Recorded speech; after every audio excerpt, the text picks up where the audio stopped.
Look, my first question is in regards to the term funding facility and just what the terms of that funding facility is. Is it about the outstanding balance? I think is about 188 billion, and is that money that the banks have lent at a fixed rate when it was taken out, or is that move in line with the RBA cash rate?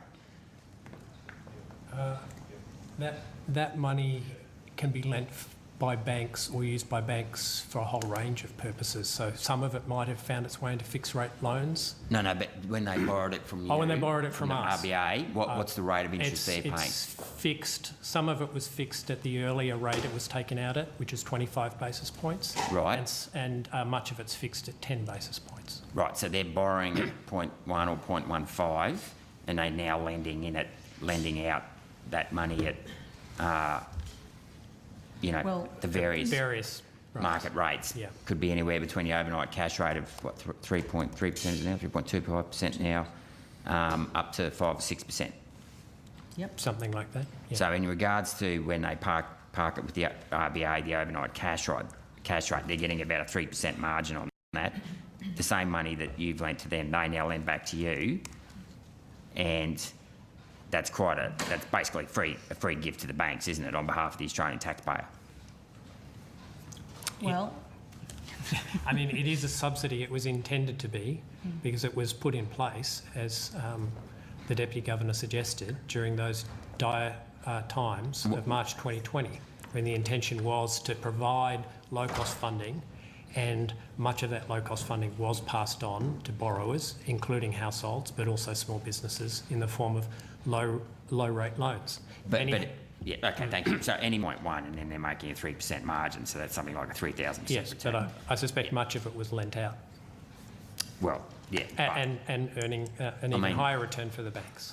That's something I think that, the banks should actually, in my view, be made repaid, because I fail to see why they should be getting, money at 0.1% while, hard-working Australians are now, copping it on the chin in regards to their home loans.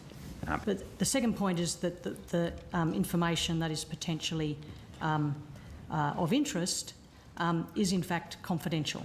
And that's the information I want to get a hold of. Yes, because I'd like to know why there's information between the RBA and the Bank of International Settlements, who have got a notorious history. They melted down the gold, Nazi gold. I mean, they are a notorious operation. Why is that information confidential? Why does the RBA consider that information confidential from the Australian people? Because a lot of the information is about conversations we are having with other central banks, and those conversations are had on the condition that they are kept confidential. And if we were to release that sort of information, I would say one response would be that we would not be allowed to be included in conversations which include confidential information with other central banks. And that's my concern, because central banks aren't being held to proper standards of transparency and accountability.